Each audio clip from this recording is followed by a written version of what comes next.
to move files between folders easily with drag and drop in Samsung Galaxy S23 Ultra with Android 14. Open My Files. Navigate to the folder where the files you like to move is located in. Select some files. Now tap and hold the selected files with one hand.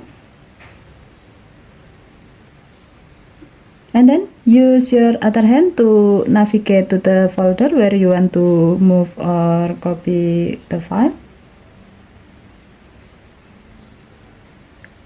Now drop the file in the currently open folder. The selected files have been moved to the new folder. Okay, thank you for watching. Have a nice day.